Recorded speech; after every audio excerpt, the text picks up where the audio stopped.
Thank you and welcome so much for joining us today. My name is Orion O'Malley, and today I'm here to tell you a little bit more about the Microsoft 365 App Compliance Program.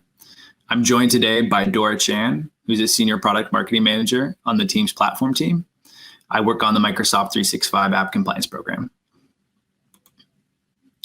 We're going to start by going into a little bit of some customer feedback to set the stage. Then we're going to go into a little bit of an overview of the program, talk about how specifically you can get certified, as well as some of the program benefits. So to set the stage, we've talked to some of Microsoft's largest enterprise customers, and we've heard that they voice apprehension about the use of third-party apps within their tenant and their environment. And we wanted to understand better what some of their top concerns were that were preventing them from using more third-party applications. Across all those conversations, we heard the same three key themes echoed throughout. The first of which was excessive privilege requirements. So this had to do with apps that used broad permissions, things like mail, read, write, all, where the application would have permission not just to read mail data, but also write and change mailbox settings, as well as apps that used application permissions. So these are permissions that aren't just specific to the user that's using the app, but give the application that access to that permission across the entire tenant or environment to all end users. The next was data handling and security. Customers often had concerns about apps that were storing, processing, exfiltrating, or interacting with customer data in any way, and making sure that they were handling that data securely, doing things like encrypting it both in rest and at transit. Finally, we had operational security hygiene. And really what this centered around was making sure that the companies that build these applications and that the vendors themselves have strong security practices in place to protect customer data over time, doing things like patching their software and providing anti-malware on the machines that support that app to make sure there's no known malware running in the environment. And really, we designed this program to help address some of those concerns. A little bit about the Microsoft 365 App Compliance Program top-down. There's really two steps to it. There's publisher verification and Microsoft 365 certification. Publisher verification is where we verify the authenticity of the publisher. We currently support apps that leverage OAuth 2.0 and OpenID Connect with the Microsoft Identity Platform. For the Microsoft 365 certification, there are two steps. There's the attestation and the certification. And this currently supports Teams apps, Microsoft 365 apps and add-ins, so any Word, Excel, PowerPoint, Outlook, SharePoint, OneNote, or project app, as well as SaaS apps, otherwise called web apps, which are published through Partner Center. Publisher verification. As I mentioned, publisher verification is really the process where we associate a verified Microsoft Partner Network identity to an AAD app registration. So we go and perform a background check of the partner, and then we associate this to their AAD app registration. Once this is done, we put a blue check mark next to the vendor's name on consent prompts. What this means is anytime a customer goes to consent to an application and to grant that application access to its data, they'll see a blue check mark there that indicates that that publisher is who they say they are and not some fraudulent actor posing as that company to gain access to customer data. One important thing to note is that starting mid-2023, this will be required for all multi-tenant apps. Moving on, we have the Microsoft 365 certification. Part one is the attestation. The attestation really revolves around a questionnaire where developers provide information about the security, data handling, and compliance attributes of their application. We then take this information and publish it in a consistent format online for customer use. There's a relatively low cost to the vendor themselves. It only takes about an hour to complete the questionnaire and should save a ton of time from customer inquiries about various security and compliance attributes of your application. This is also currently required for all Teams apps. The attestation process itself is fairly simple. We ask that partners go into Partner Center, the same place that you use to publish your application to our marketplaces and storefronts, and within your offer, select App Compliance from the left-hand nav bar. You can check the consent box and click Submit, at which point you'll get the full questionnaire that you can fill out and submit. We generally approve these within several business days, at which point your app will be published online with its very own docs page. This docs page will list a lot of the information that you answered within the questionnaire, and will be easily accessible by customers. Part 2, and probably the largest step in our entire certification process, is the actual certification assessment. And we perform a thorough assessment of your application as well as the supporting infrastructure against a series of criteria derived from industry best security frameworks such as ISO 27001, PCI DSS, and SOC 2. This was designed as a way to provide assurances to customers that an app is trustworthy. Customers should know that once an app has gone through certification, that it has taken significant measures to protect customer data. The certification is also valid for 1 year from issuance, which is in line with many security standard frameworks, at which point you will be required to go through a recertification process to maintain your app certified status. The certification process is fairly straightforward. Once you complete your publisher attestation, the next thing that we'll ask you to do is to read through our certification submission guide. This is a long document, but it's extremely helpful as it details the whole process, the controls that may be in scope for your assessment, as well as many other nuances about the program. Once you have that good background, you can start with the first submission as part of your certification process, which we call the initial document submission. This is about 10 to 12 documents that help us understand how your app is built and architected and what sort of components you used to provide your app and to host it. This will help us understand what sort of controls are required for your assessment, at which point we'll respond directly within Partner Center with a complete list of all of the controls that you will be required to provide evidence for. You can go and upload evidence for each control, at which point we'll likely respond with comments and perhaps requests for additional evidence. Once we wrap up the assessment period, we will award you a Microsoft 365 certification. One quick note is that we ask once you receive the full inventory of controls required that you upload all evidence within a 60-day period. As I mentioned, the Microsoft 365 certification assesses apps against a series of security controls. For ease of use, we break these security controls down into 3 domains. The first of which is application security. For application security, we ask that all apps that get certified complete annual penetration testing, and that they do so manually by a reputable third-party company. In other words, it can't be done by an internal security team or by an automated tool. We ask that they do authenticated and unauthenticated testing and provide us a finished report showing that their app is free from all vulnerabilities.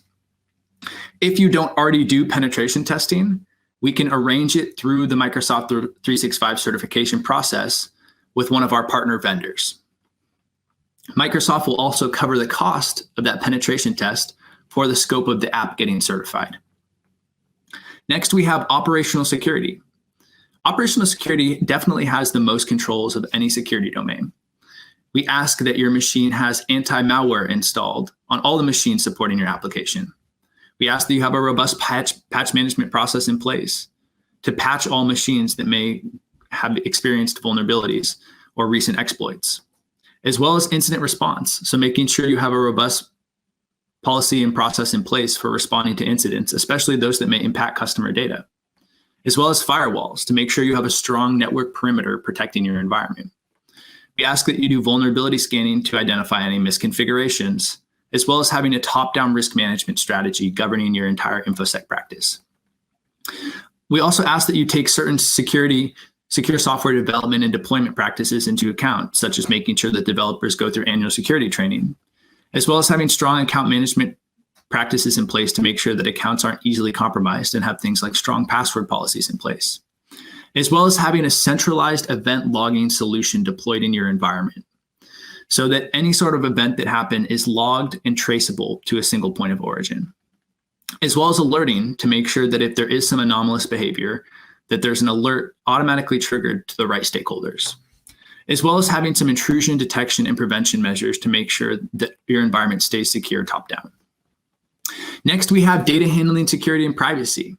So we ask that you have encryption in place both at rest and in transit to protect customer data, that you have a data retention policy in place to make sure that you're not storing data for any period of time longer than necessary, as well as a data disposal policy and process in place to make sure that you're disposing of that data in a secure way, as well as data access management controls to make sure that only users who absolutely need access to sensitive data are granted.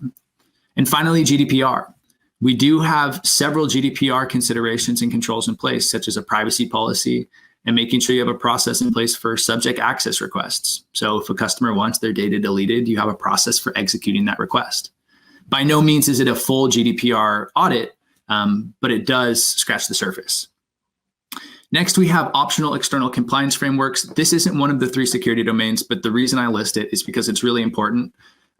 If you have already gone through the work and taken the time to achieve a SOC 2 PCI or ISO 27001 certification, you can submit it to us as part of your initial document submission, and we can use it to satisfy a subset of controls rather than going through the traditional process of you supplying a piece of evidence to verify each one.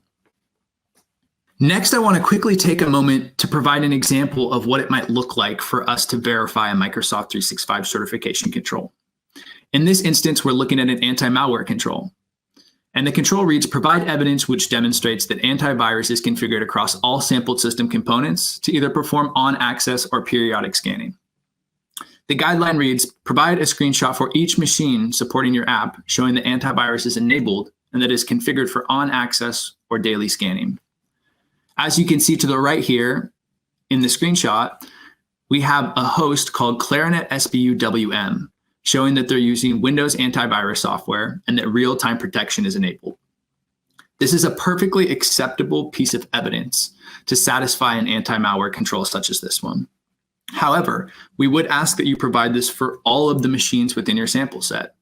So we may sample 5 machines if you have 20, and we'd ask that you show a sample piece of evidence for each of those machines showing that anti-malware is in place, for example. Moving on to the benefits, the first of which is customer trust. So getting certified indicates to customers that you have taken significant measures to protect their data, and it should alleviate their security concerns. You should be able to leverage this during the RFP process to expedite the RFP process and to expedite any security reviews they would normally do by pointing to the certification and to some of the controls that you've already been assessed against, as well as customer exposure.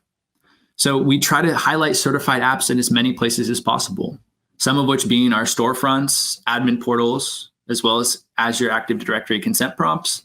And we also include certified apps in any promotional materials and marketing campaigns and events that we present at. And finally, perhaps the biggest benefit is that it's free. So there's no monetary cost at all to ISVs. The only cost is the time and effort required to provide the evidence and to meet the controls.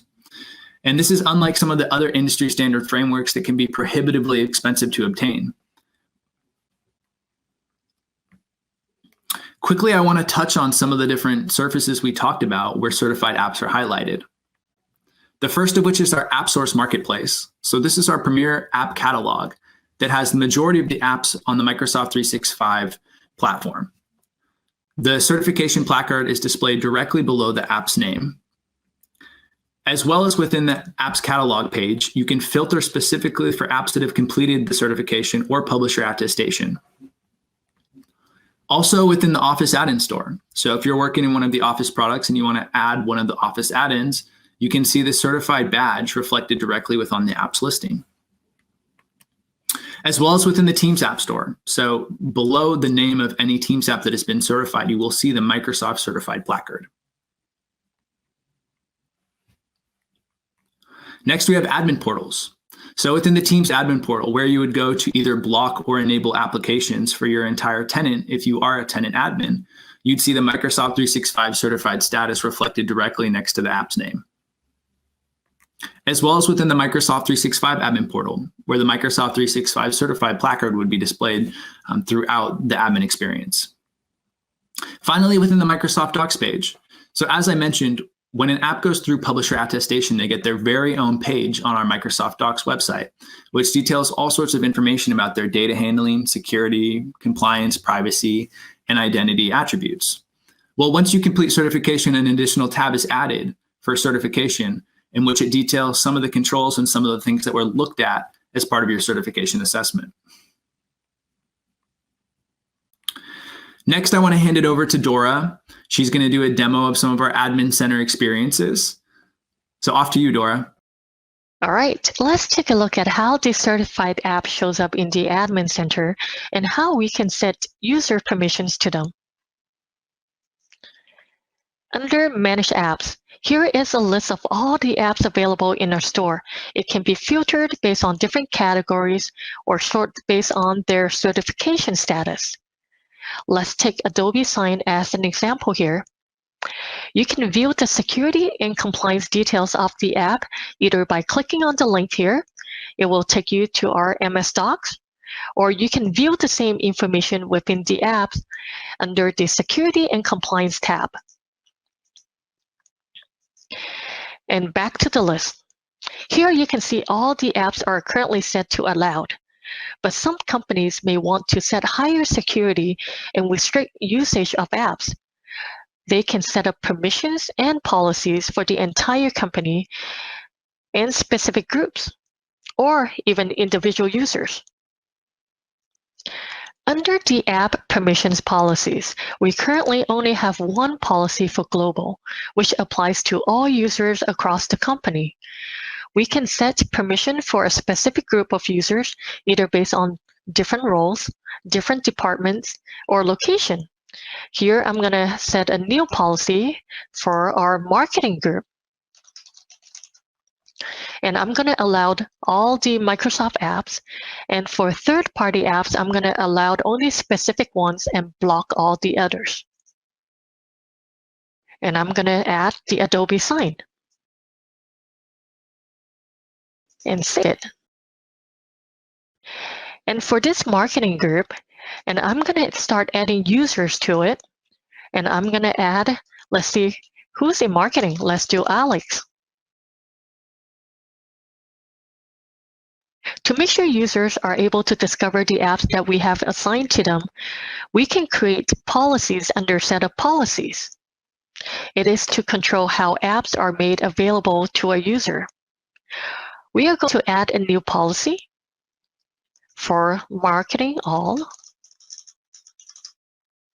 To install what apps make available for this group of users, you can choose based on the app permissions policy. And I'm going to use marketing. So since we only allowed Microsoft and only one third-party apps, so only those apps will show up under this list. And I'm going to add Adobe. You can also control if you want any apps to be pre-pinned to the user app bar by adding apps here to the list.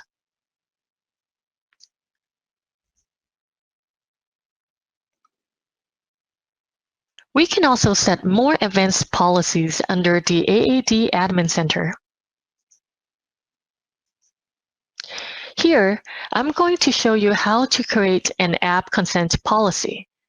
First, go to Enterprise Applications, Consent and Permissions. And I'm going to select the second one here. Here, we are going to allow users to have the ability to consent on their own to applications if they meet these criteria and they have what we have considered to be low impact permissions. Save. Now I can actually go in and select what permissions we want to classify it as low impact. And the easiest thing to do is to just go with the suggested default. These are pretty conservative. These are permissions that basically just allow an app to log in.